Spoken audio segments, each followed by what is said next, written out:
Hey, what's up, everybody? This is Catch, Hook, and Shoot. Today is July 24th. I know I'm putting the show up a couple days late this week. Sorry about that. Having a little bit of technical issues over the weekend, but everything's squared away, so it's all good. Again, thank you to everybody who checks out the show, who downloads the podcast, checks out the YouTube videos. Definitely appreciate it. Like always, please, like, share, tell your friends, tell your neighbors, anybody you know who likes wrestling. Please, share the show with them. Trying to grow it as much as I possibly can. Make sure you're following on Facebook, Twitter, Instagram, Snapchat. All of those, you can just search Catch, Hook, Shoot, and you'll be able to find the show. If you ever want to shoot me an email, anything you want to ask, any ideas, something you'd like to see me talk about on the show, email is catchhookshoot@gmail.com. And of course, you can find the podcast on Podbean, Spotify, iTunes, Google Play, YouTube, pretty much anywhere you get your podcast, you'll be able to find it. Like I said, just search Catch, Hook, Shoot. So some interesting stuff going on in the wrestling world this week. Of course, anybody who saw Raw last night saw Stephanie McMahon make the big announcement of the all-women's pay-per-view coming up on October the 28th called Evolution. Definitely a huge step for the women's division. From what they were saying, they're going to be defending all three women's titles at the show, Raw, SmackDown, and NXT, as well as having the finals of the Mae Young tournament. Supposedly there's going to be some former quote-unquote divas there, along with the current crop of female superstars. I'm assuming from all three shows, Raw, SmackDown, and NXT, you'll probably see some of the indie performers that are on the Mae Young tournament on the show too. And I'm thinking it should be a very good show. Obviously, Ronda Rousey's going to be there, so I'm definitely looking forward to checking that out. Should be a great show. Most of the female performers in WWE are fantastic in the ring, so it'll definitely be one to watch. And of course, also again from Raw last night, we saw Roman Reigns and Bobby Lashley in another match for the #1 contendership for the Universal Championship. And of course, it was Roman Reigns came out on top, so he'll be challenging Brock Lesnar at SummerSlam. I'm really hoping this is the last match for these two. I mean, if Brock's done in WWE, then just put the title on Roman. There's always possibility of Braun Strowman coming out and getting involved one way or another, since he's got the Money in the Bank briefcase. But then again, he is defending that briefcase at SummerSlam against Kevin Owens, and if Braun should happen to lose, however that may be, count out, DQ, pin, submission, he loses the briefcase. So Kevin Owens may come out with the briefcase by the end of the night and come out and take the title off of Roman if he happens to beat Brock. So who knows? I mean, they're definitely trying to put some interesting spins on it. I personally was really hoping to see Bobby Lashley against Brock Lesnar. This is probably the last opportunity we would have had to see that matchup in the WWE. And so apparently it's not meant to be, which kind of sucks, but it is what it is. Roman's quote unquote the guy, so he's would not surprise me at all to see him come out with the Universal Championship for at least a few seconds at SummerSlam, and then possibly a cash in by either Strowman or Owens, just to kind of satisfy the crowd, I guess, because I think management in WWE is painfully aware if Roman wins the Universal title and that's the end of the show, fans are going to go ballistic, and you may end up having a riot on your hands. Which is unfortunate, because I've said many times, I like Roman Reigns. I have nothing against him. I think he definitely makes a good champion. He's a good face for the company.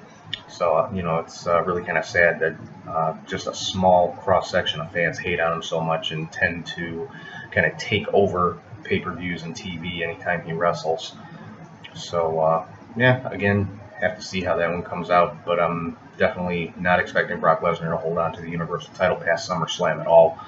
Of course, we've got SmackDown coming up tonight. They're going to be announcing AJ Styles' opponent for SummerSlam. I'm thinking it's probably going to be Samoa Joe. I mean, they've been, kind of dropping hints. Joe's been coming out and beating people down the last couple of weeks.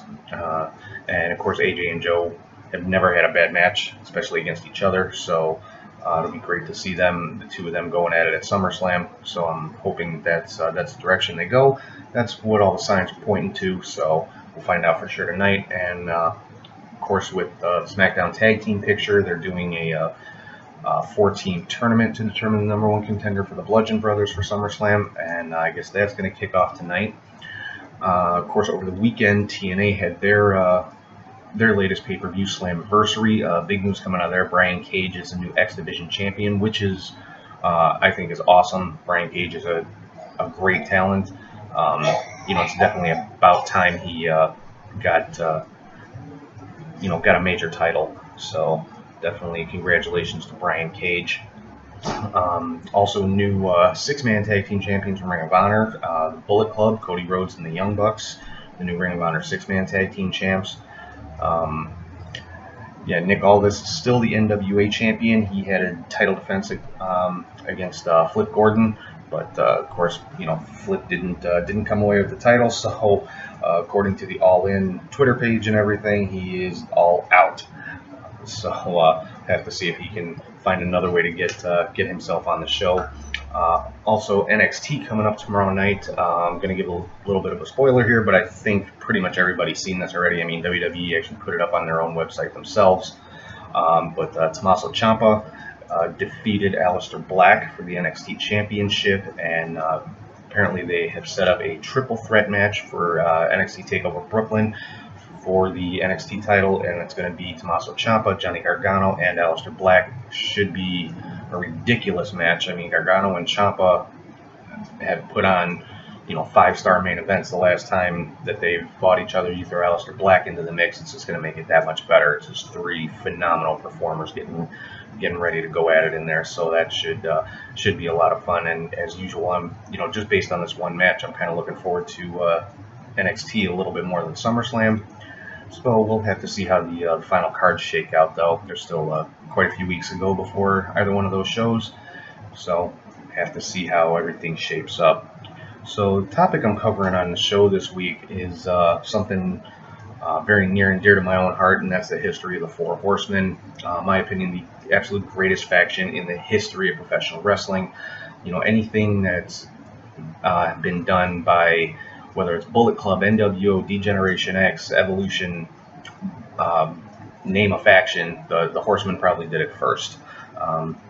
Of course, they started back in 1985. The original Four Horsemen were Ric Flair, Arn Anderson, Ole Anderson, and Tully Blanchard, with the manager J.J. Dillon. Flair and the Andersons kind of came together. They're storyline cousins, all of them. Of course, the Andersons, known as the Minnesota Wrecking Crew, going way back in the history of wrestling. Back to Lars Anderson and Gene Anderson, and of course Ole and Arn was the 4th Anderson cousin or brother to be brought in, and when they all 4 of them kind of made their way to Crockett Promotions, and it was originally kind of a loose association. They just kind of helped each other out, had each other's backs. Dillon was managing Tully Blanchard and just kind of ended up managing all 4 of them. Of course, the name Four Horsemen was coined by Arn Anderson during an interview when he said, and I'm paraphrasing here, no other group or this much chaos has never been caused by this small group since the Four Horsemen of the Apocalypse. And apparently, according to Arn, Tony Schiavone was the one, after the cameras were off, went up to him and said, "You just named yourselves, you're the Four Horsemen." And then the name just kind of stuck, and the legend just kind of grew from there. Of course, back then they were feuding with, all the top baby faces in the NWA territories at the time: Dusty Rhodes, Magnum TA, Barry Windham, Rock and Roll Express, Road Warriors. And this was at the time you'd see them jumping people in parking lots. I mean, you can actually find the video on YouTube of when they jumped Dusty Rhodes in the parking lot of the Crockett Promotions offices, tied his hands up to a pickup truck in the parking lot, and just took a baseball bat and smashed his hand. Of course, this was, it was all kayfabe, but, this was the kind of thing that you didn't really see other than from the Horsemen, the gang mentality and just the brutal beatdowns and hurting people, just viciously putting people out for, weeks or months at a time, breaking arms, breaking legs, things like that. And it was just, at the time, it was, it was new, it was innovative, and as a kid, I hated the Four Horsemen, and that was kind of the point. They were the top heels in the NWA, and, so you were supposed to hate them. Then, of course, Fast forward a little bit to 1987, Lex Luger made his way to Crockett Promotions and kind of started making overtures to the Horsemen, said he wanted to be a Horseman and things like that, and they brought him on as an associate, not a full-fledged Horseman at that time. And around the same time, Ole Anderson kind of started getting pushed to the back. They were kind of leaving him out of stuff in interviews and things like that, and you know, it was because he was kind of made the scapegoat for he and Arn losing the tag team titles at Starrcade '86. So that's kind of when he started getting pushed to the side. And then apparently he missed a date because he went to see his son wrestle in a tournament. And you know, of course, it was on TV. They were you know, talking in the locker room, and Tully Blanchard said something about, you know, he had to go see a snot-nosed kid, something like that. And next thing you know, the Flair, Arn, Tully, and Luger all beating down Ole, and basically, you know, kicked him out of the group. And Luger was then made a full-fledged member at that point. And then that's when that version of the Horsemen is when you saw the invention of the War Games come to be. Of course, brainchild of Dusty Rhodes, one of my favorite all-time matches. On a side note, so glad that NXT brought it back, at least in some shape or form. I know it's a little bit different. They used the 3 teams of 3 men, like they did in the very last War Games in WCW, and there's no top on the cage. But, you know, at least it's something. Hopefully, you know, maybe it'll evolve a little bit. I'm sure they got a lot of feedback. I'm sure they got a lot of negative feedback about not having the top on the cage, and it not being submission or surrender, and having the referee inside the ring and stuff like that. So who knows? We'll have to see what kind of tweaks they make to it this year, because they have already announced there will be another NXT War Games takeover. So we'll see if it works the same way. So yeah, and typically in the War Games back in '87, like I was saying, the first set of War Games matches that they had was against Dusty Rhodes, Nikita Koloff, the Road Warriors, and Paul Ellering. It was 5 against 5. And of course, on the Horseman side, you had the 4 Horsemen: Flair, Arn, Tully, and Luger, and J.J. Dillon. The very first War Games match, J.J. Dillon actually ended up with a separated shoulder because the Road Warriors tried to do their Doomsday Device finisher, but of course, with the top on the cage, they weren't able to hoist him up quite as high. Animal wasn't able to fully get him on his shoulders. He had him up in more of almost like a back suplex position. When Hawk came off and hit him, he didn't get the full rotation and came down straight on his shoulder, separated the shoulder, and he was actually out for the remainder of the War Games that particular year, and was replaced by a masked wrestler called the War Machine, who's actually Ray Traylor, better known as the Big Boss Man. So yeah, again, just a lot of innovative stuff going on in the early days of the Horsemen. So move on a little bit further. Lex Luger's the United States champion. He's fighting Dusty Rhodes at Starrcade '87, which was here in Chicago, in a steel cage match. On the course of that match, J.J. Dillon tried to help Luger out through a steel chair over the top of the cage. As Luger was leaning down to pick it up, of course, Dusty grabbed him, DDT'd him on the onto the chair, and won the United States title at that point.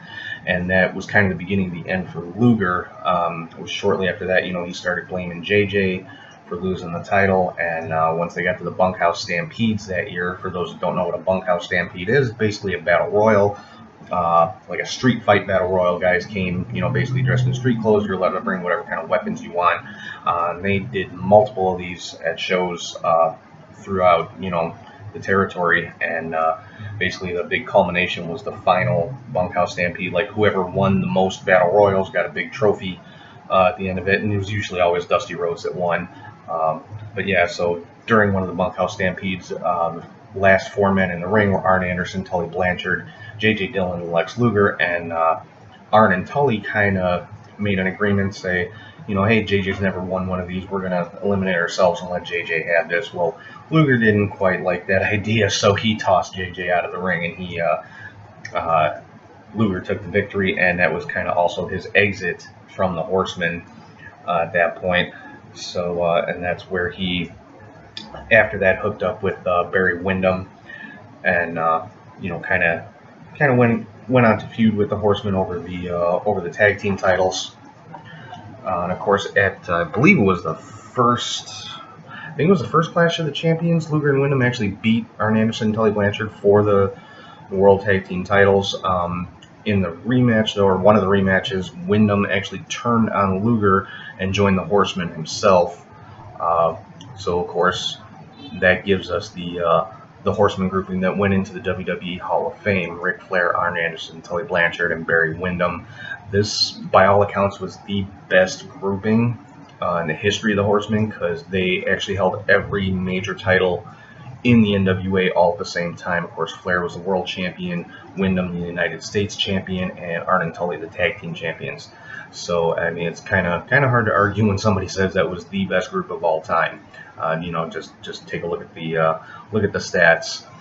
So, fast forward to September 1988, Horsemen kind of started to fall apart at that point. That's when Arn and Tully left Crockett Promotions. I believe it was some kind of contract dispute. You know, I'm sure money was involved, typically, is in those kind of things.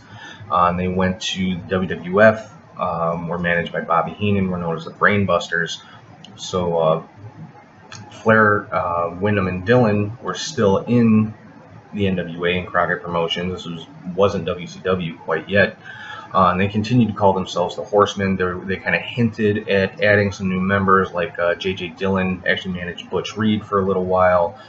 Kendall Windham turned on his tag team partner during a TV taping and, you know, held up the four fingers, kind of indicating that he was going to be part of the group, which, you know, it definitely would have been different. I don't think it would have been as strong of a group with Butch Reed and Kendall Windham, but, you know, they were kind of trying to keep it going.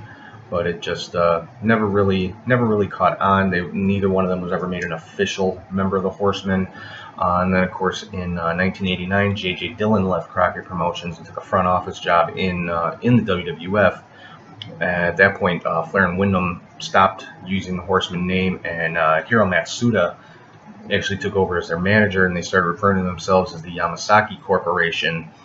And of course, other people involved at the time were Michael Hayes was part of it. There were, you know, a few other guys that were involved in the Yamasaki Corporation, and of course they had feuds with the, you know, big baby faces of the time: Lex Luger, Sting, Ricky Steamboat, Eddie Gilbert. Shortly thereafter, though, Barry Windham did lose the U.S. title and left for WWF himself. Says at the time he was called the Widowmaker. Not really a gimmick, just, you know, kind of his normal persona. It was just, they kind of just put that tag on him, called him the Widowmaker. Kendall Windham kind of was dropped to a what you would call an enhancement talent. Michael Hayes started the Freebirds back up, so that kind of and Hiro Matsuda left WCW, so that was kind of the end of the Yamasaki Corporation, and Ric Flair at that point was kind of a loner. Interesting note at this time, of course, you had Arn and Tully as the Brainbusters were already in WWF. Barry Windham made the jump and became the Widowmaker. J.J. Dillon was working in the WWF front office. And around this time, there was a lot of speculation that Ric Flair wasn't happy with WCW anymore, was looking to possibly make a jump. There was a lot of rumors swirling that he was going to show up in WWF and reform the Horsemen there. I mean, you know, 4 out of 5 of them were already there. So if Flair would have made that jump, I mean, Vince would have been crazy not to reform the Horsemen as a group in WWF at that time. But of course, Flair stayed in WCW for a couple more years after that, so we never really got to see that formation of the Horsemen in the WWF, which is kind of a shame. I think I would have loved to see them on that big of a stage. I think wrestling fans everywhere, you know, knew who the Horsemen were, even if you were primarily a WWF fan. Everybody knew who the Four Horsemen were. Everybody knew who Ric Flair was. It just would have been really cool to see them, you know, at a WrestleMania or something like that, or to just, you know, come out and jump on Hogan after a title defense or something. There was just so much that could have been done, because, you know, I mean, it's the Horsemen. You can't go wrong, especially with that particular grouping. But again, it didn't happen, sadly enough. So all we can do right now is kind of dream and, you know, think of what could have been. But of course, moving on to late 1989, Arn Anderson and Tully Blanchard both leave the WWF. Arn goes back to WCW, hooks back up with Flair. Tully was actually in the process of trying to get a new contract with WCW, but apparently he had failed a drug test before leaving WWF. WCW got wind of it and pulled their offer. So Tully wasn't able to return, but Arn did. He hooked back up with Flair, Ole, and surprisingly enough, Sting to create a new version of the Horsemen. And this time the Horsemen were they were baby faces, and they were feuding with Gary Hart and his J-Tex Corporation, which was Terry Funk, the Great Muta, Buzz Sawyer, and a masked wrestler called the Dragon Master. Then it was during this time that they actually made a turn back to being heels, which I thought the Horsemen should always be heels. They were just the absolute best heels in the business at the time. But yeah, they went back to being heels, turned on Sting because Sting, would dare to challenge Ric Flair for the World Heavyweight Championship, and that was a big no-no. You didn't, no Horseman ever challenged Ric Flair. That's just kind of the way it was. So of course, that kind of reaffirmed the Horsemen of old, and went on to feud with Sting, Luger, the Steiner brothers, El Gigante. Again, the top baby faces in the company, or what were being pushed as the top baby faces in the company. Shortly thereafter was when Ole Anderson retired, and Barry Windham actually came back to WCW as well. Was added back to the Horsemen, and the fourth Horseman at that time they added was Sid Vicious, which again, he doesn't really fit the mold of a Horseman, but obviously he's big, strong at that time, new young guy, so kind of along the same lines as when they added Luger. He was like kind of the hot new thing in the company, so he was added and made a Horseman. This group actually lasted until 1991. At that point, Sid and Ric Flair both left for the WWF, of course. We all know how that went. Flair won the world title at the Royal Rumble. Sid went on to feud with Hogan, and Flair with Macho Man. Both of them did quite a bit of good stuff in WWF in those days. So after that, after Flair left actually as the World Heavyweight Champion, there was a cage match that year with Barry Windham and Lex Luger. Of course, going into it, Windham, being a Horseman, was the heel. Lex Luger was the baby face. During their match to determine a new World Heavyweight Champion, they actually pulled a double switch. Harley Race, acting as Luger's manager, slipped him, if I remember right, it was a roll of quarters or something like that, and he used that to knock out Windham and took the World Heavyweight title, making him a heel, and Windham kind of the de facto baby face.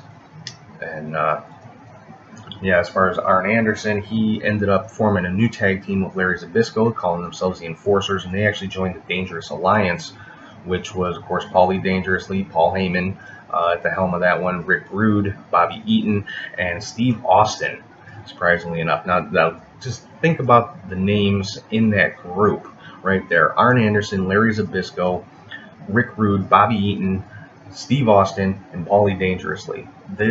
They kind of took the spot of the Horsemen, because there was no Horseman at the time, so they took that spot of the top heel faction in the business, not just in WCW at that time, but they, I kind of think they were, people always wanted to compare them to the Horsemen. They never kind of got out of the Horseman's shadow. I think that's why a lot of people, you don't hear too many people talking about the Dangerous Alliance right now, because it was, WCW and the NWA was always, that was Horseman territory. Had the Dangerous Alliance come along, 10 years sooner, I think we'd be, talking more about the Dangerous Alliance than the Horsemen, or at least on the same level. But that grouping of talent was just ridiculous, especially when you think about the stuff that Steve Austin went on to do. He became the top superstar in the business just a few years after this.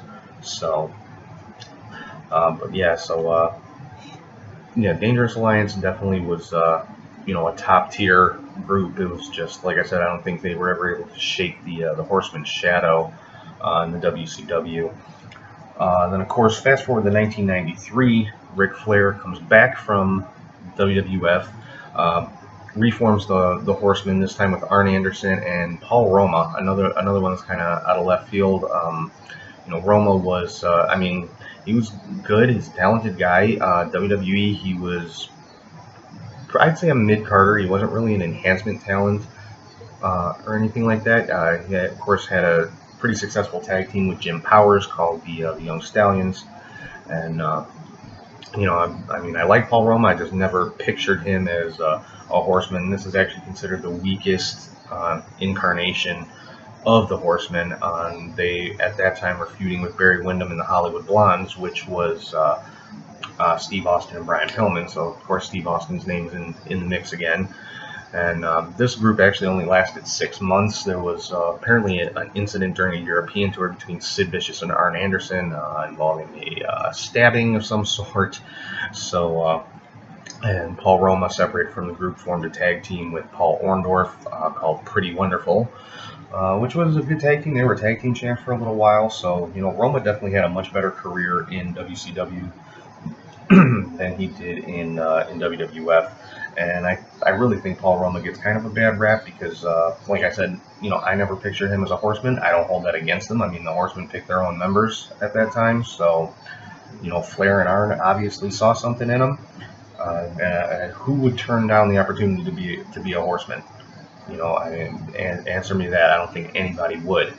But yeah, so at that point, the Horsemen kind of split. Like I said, Roma went with Paul Orndorff. And Flair went on to feud with Vader over the World Heavyweight title, again, kind of making him a face. Fast forward to 1995, Flair and Arn teamed up with Vader, at that time known as Big Man Vader, against Hulk Hogan, who had just recently come to WCW. And after Vader lost to Hulk Hogan, Flair and Arn kind of turned on him and beat him down a little bit, and then they had some matches against the two of them against Vader, handicap matches. When Vader actually defeated Flair and Anderson, they kind of turned on each other, started a little bit of infighting, which at the time was a radical move because you never saw the two of them on opposite sides. You never saw them take a swing at each other or anything like that. So it was that was huge news in the wrestling world at the time that Flair and Anderson were against each other. And of course, Arn Anderson hooked up with Brian Pillman at this time, who Pillman, of course, helped Anderson in beating Flair in some matches and stuff. And then this is when Ric Flair went to Sting, actually, and literally begged him to be his tag team partner to take on Anderson and Pillman, to which Sting reluctantly agreed, to his own detriment, unfortunately, because when the match finally took place, Flair supposedly was injured earlier in the night, so Sting went out alone against Anderson and Pillman, put up a good fight. Then Flair finally made his way out to the ring, gets the hot tag, the crowd goes crazy. Flair gets in the ring and immediately jumps on Sting and just starts beating him down. And, turns out the whole thing was a plot to get the Horsemen back together and just, jump on the top guy in the company, which was Sting. And this was the point where they added, as the fourth Horseman, they added Chris Benoit. I won't say a whole lot about him, but so that to me was the last really strong grouping of the Horsemen, was Flair, Anderson, Benoit, and Pillman. I just think it was a really, really good group. Had great chemistry, but they still weren't a super cohesive unit. Most of the time you saw Benoit kind of on his own, this is where they were feuding with Hogan and Sting and Savage and Lex Luger. Then, of course, 1996, Brian Pillman leaves WCW, goes to ECW, then eventually to the WWF. In June of 96 is when Steve McMichael was added to the group during a tag team match between Flair and Anderson versus McMichael and Kevin Green. Of course, McMichael turned on Kevin Green midway through the match and allowed Flair and Anderson to win, and thus became the fourth member of the Horsemen. And at that point, it was shortly thereafter that the NWO was formed, and of course that kind of automatically made every WCW wrestler a babyface. So the Horsemen kind of took up the fight against the NWO. Fast forward to 1997, Jeff Jarrett makes his debut in WCW, and you know, is making overtures to become part of the Horsemen. Ric Flair gives him his endorsement, I guess you could say. He kind of becomes the fifth Horseman, and doesn't last very long. There was a lot of infighting, of course, because between Deborah McMichael, Steve McMichael's wife, and Woman, who was Chris Benoit's valet and Ric Flair's valet, a lot of fighting between them, and then Deborah paying a lot of attention and protecting Jeff Jarrett, and basically Flair said Jarrett was causing too much trouble and kicked him out of the group. And then later in '97 is when Arn Anderson had to retire, and basically gave his spot as the enforcer to Curt Hennig, Mr. Perfect from WWE, which I loved at the time. I always thought Curt Hennig would have made a great Horseman, so I was really excited about this. And then come War Games '97, it was the Horsemen against the NWO. It all turned out to be a plot on the NWO's part. Hennig, when he came into the ring, turned on the Horsemen, helped the NWO. And this was, of course, the famous spot where Hennig slammed Ric Flair's head in the door of the cage during the War Games match, and you know, basically affirmed himself as a full-fledged member of the NWO. And then that September, Flair actually disbands the Four Horsemen. There was a rumor at this time, because Bret Hart was known to be coming into WCW, his time in WWF was just about up. There were rumors going around of Bret Hart being added to the Horsemen, taking Steve McMichael's place. Again, another person who I thought would have made a fantastic Horseman was Bret Hart. But of course that didn't happen. When Hart showed up, he aligned himself with the NWO for the most part.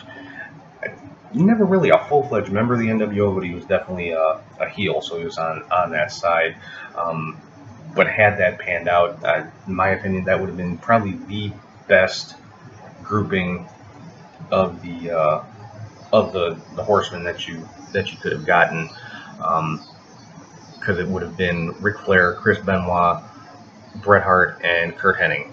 You know, but of course, like I said, the plans with Hennig changed. He joined the NWO, and Hart didn't come in until a little bit later, and ended up aligning with the NWO himself. Shortly thereafter, Ric Flair actually left WCW for a period of time. He apparently missed a date to go, ironically enough, the same thing as the storyline issue with Ole Anderson years earlier. Ric Flair no-showed an event because he went to see his son wrestle in a tournament, and this was a legitimate thing that was going on. And Eric Bischoff actually sued Ric Flair for breach of contract, and it was apparently just a big legal mess. So Flair was gone for quite a few months. During that time, Chris Benoit, Dean Malenko, and Steve McMichael were all pretty much begging Arn Anderson, you know, get the Horsemen back together. You know, the NWO and Eric Bischoff are just, you know, running roughshod over WCW and things like that. So a few months later, Flair actually, apparently the issues worked out. Flair came back. They did reform the Horsemen with Flair, Benoit, McMichael, and Dean Malenko as the newest member.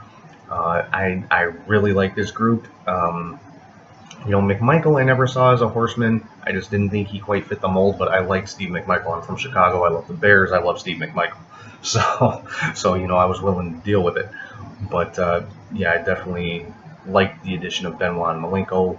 I love the two of them as a tag team. I think they worked phenomenally together. And I thought it was a good group. Of course, they feuded with the NWO and Bischoff. Ric Flair won a match against Bischoff, which made him the president of WCW for 90 days.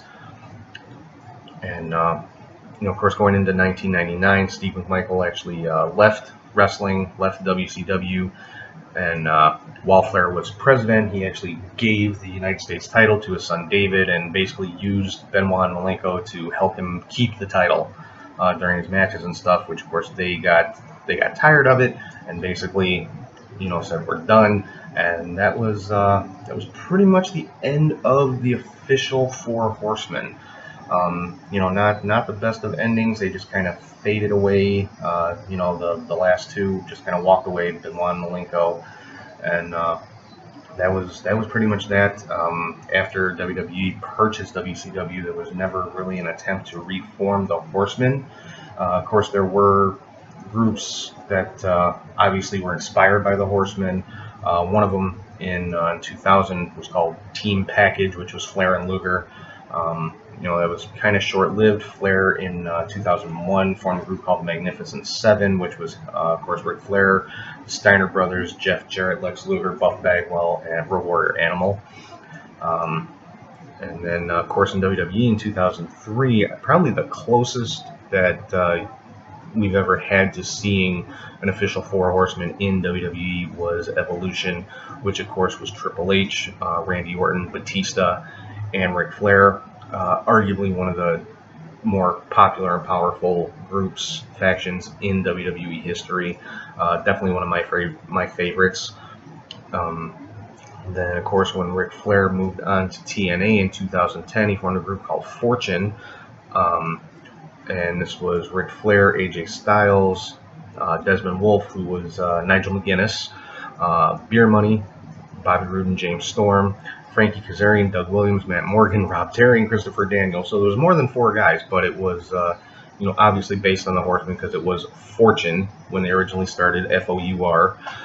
Then they just changed it to the standard spelling of the word Fortune. This was another group that I thought was great. They had the big, strong guys with Matt Morgan and Rob Terry. You had the mat technicians with Nigel McGuinness and Doug Williams. You had a fantastic tag team in Beer Money. Then you had the high-flying X Division guys in AJ Styles, Christopher Daniels, and Frankie Kazarian. And then, of course, Ric Flair in the lead. I mean, on paper, this is a group that could have just run roughshod over TNA, which they did for a little while, but it still wasn't quite the same. Then, of course, here recently we've got a couple of different groups who call themselves the Four Horsewomen. You've got the Four Horsewomen of NXT, which is Charlotte Flair, Ric's daughter, Bayley, Becky Lynch, and Sasha Banks. And they're kind of the ones who they didn't start the women's revolution, so to speak, but they, I think, pretty much personified it because they were some of the first ones to really go out there and prove, like, hey, we can go just as hard and just as good as any guy on this roster. And they went out there and they proved it, and they were the first ones to get pay-per-view main events as far as like NXT takeovers and things like that.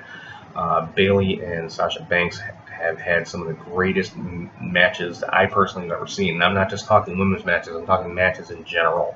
So, and obviously Charlotte Flair is part of the group, Ric Flair's daughter. She is right now the best female wrestler in the world as far as I'm concerned. I defy anybody to show me somebody better. And then we've got the Four Horsewomen of MMA, who are actually now all under contract to WWE, which are Ronda Rousey, Shayna Baszler, Jasmine Duke, and Marina Shafir. Of course, Ronda Rousey is on Raw. Shayna Baszler is the NXT Women's Champion, and Duke and Shafir are right now at the Performance Center, which I'm sure they'll be getting called up to NXT sometime soon. I mean, I can't, they're both professional MMA fighters. I can't see them needing too much training, probably more polishing than anything else. And I know everybody's been kind of waiting with bated breath to find out when are we going to have that 4-on-4 horsewomen versus horsewomen match with the all women's pay-per-view coming up. Who knows? We may see it sooner than we think. We may see it at Survivor Series. We may see it at WrestleMania. But I definitely think we're going to see it at some point, especially with as much attention as being given to women's wrestling right now.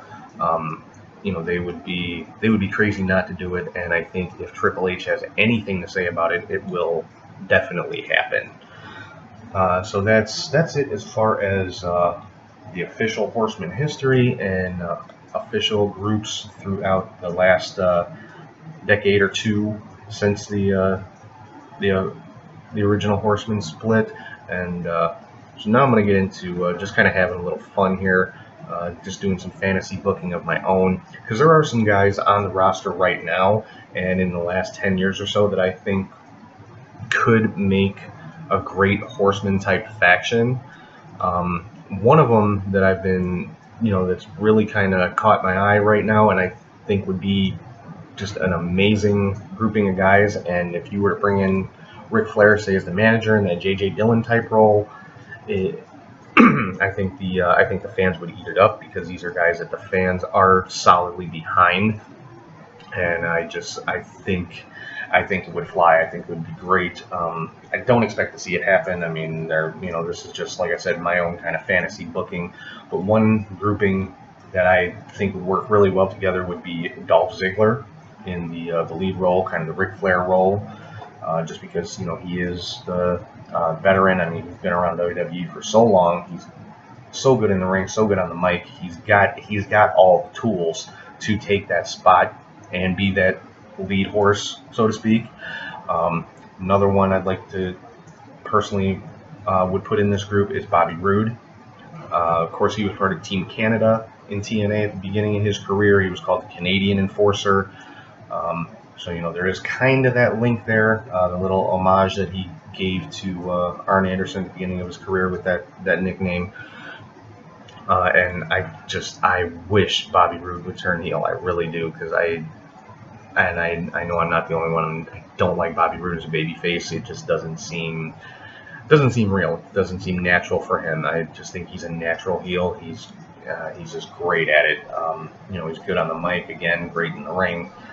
And I think him and Ziggler would work really well together. I mean, they worked well together as opponents. I think they work even better together as both of them heels and as a team. And then the last two members of this particular grouping for me would be Sheamus and Cesaro, the Bar.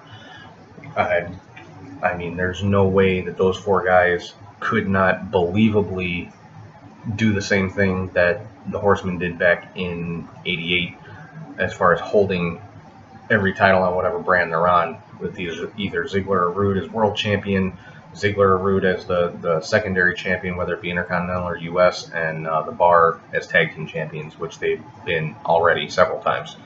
So, and I could just, they all have that arrogance, that cockiness, those heel tendencies, but then they also know how to, they know how to work the fans so well. So, then another group that I think would work really well, it'd be a little more, little less experienced, but I think all these guys, the guy in the leadership role in this particular group is definitely a veteran, but the other three, a little bit less experienced on the main stage of WWE, but I think they would all mesh really well together, and along the same lines as the first group that I mentioned. They're all just great heels, and know how to work the crowd and know how to use those underhanded tactics, and just to make people laugh with them and love them for 1 second, and then just boo them out of the building the next after doing something slimy. And so the next group would be in the leadership role would be the Miz. I mean, he's already been a world champion, Intercontinental champion multiple times, US champion, tag champion. He's done pretty much everything there is to do in WWE. He's definitely qualified for it. Probably the best heel in WWE right now. I don't see any better heels in the company. Maybe Brock Lesnar, but I wouldn't even call him a heel. People just don't like him at this point because he's never there. But that's a whole other subject. So yeah, put the Miz in that Ric Flair leadership type role. The next guy who I would call the enforcer of this group is Baron Corbin. There was a while there I was not real sure about Baron Corbin. I mean, I like his in-ring style, but he wasn't seeming to get the mic skills really well. But here lately, whatever he's been doing is working, especially since he took on this constable role, started shaving his head, changed his look, and he's, it fits him, and he can still get in the ring and, do his thing, which he's great. Like I said, I love his in-ring style. I love his finishing move. So I think Corbin would definitely fit that mold of being the enforcer of this particular group. And then the last two guys, to me, this is a no-brainer. I mean, they model themselves after two of the original Horsemen, the Revival. Dawson and Wilder. I mean, these guys are a throwback to teams like Tully and Arn. And I think they're well overdue for a break. They've been on the main roster for a little bit now. I understand there were some injury issues when they first got called up, but here lately they've been they've been getting some shots against Roman, and had a few matches against Roman and Lashley, and the fans love them. I would love to see them in the title picture. I'd love to see them get a title match like tomorrow. I would love to see them as the champions and see where they go with it. So yeah, those are two groups that I think with today's roster could believably form a Four Horsemen faction. Like I said, if they could possibly bring in Ric Flair in a managerial type role as the in that J.J. Dillon spot, just to add more credibility to it. I just think obviously it's kind of pulling from the past, but you tweak it to fit the time. I mean, not everything that the Horsemen did back in 1987 is going to fly in 2018, but I definitely think there's a lot there to work with. It's just something I would love to see. Again, the Horsemen to me are the greatest faction in the history of the business, bar none. And another kind of like fantasy booking that I had, and obviously this is not superstars that are with the company right now. Well, a couple of them are, but I always thought it would be kind of cool to see a UK Four Horsemen, so to speak.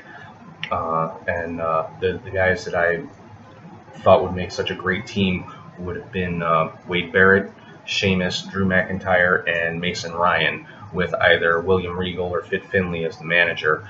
I just don't know why. I just always thought the four of those guys would have worked really well together. They're all from the UK. Obviously, Wade Barrett is English, Sheamus is Irish, Drew McIntyre Scottish, and Mason Ryan is Welsh. I just thought that was kind of cool too, representing the four countries of the UK. So, but again, half of those guys aren't in WWE anymore, so it's obviously not going to happen. I just thought it would have been, obviously Mason Ryan would have been the enforcer, the big heavy hitting kind of guy. Of course, Mason Ryan didn't ever really have the mic skills of an Arn Anderson, but I think he would have fit nicely with the rest of them, because of course Barrett was a good talker, Sheamus is a good talker, Drew McIntyre has become a great talker. So I just think, and pairing them with either Finlay or more likely William Regal, who is also a great talker, would have kind of made up for whatever skills might have been lacking in any of these guys at that time. Because of course, when all four of these guys were in the WWE at the same time, they were all very, very young. Most of them were rookies around the same time. But I think that could have probably worked to their advantage too. And of course, one last grouping here, what I thought for me would have been the ultimate Four Horsemen. Of course, Ric Flair's not included in this group, but all four of these guys definitely could have been Horsemen in their time, and that was Bret Hart, Kurt Hennig, Chris Benoit, and Dean Malenko. To me, these are the top four technical wrestlers in the history of the business, and to have all four of them in one group would have been, I just think it would have been a sight to see. It would have been great. Because for me, I've always loved the technical wrestling side of it. I mean, I have nothing against the high flyers and things like that. I love AJ Styles and everything like that. But technical wrestling's always been my favorite. Bret Hart, one of my all-time favorites. Hennig, Benoit, and Malenko, like I said. I just think that would have been a ridiculous grouping of four guys as a team. But again, not meant to be. Just kind of some fantasy booking here. So that's pretty much all I've got for this week.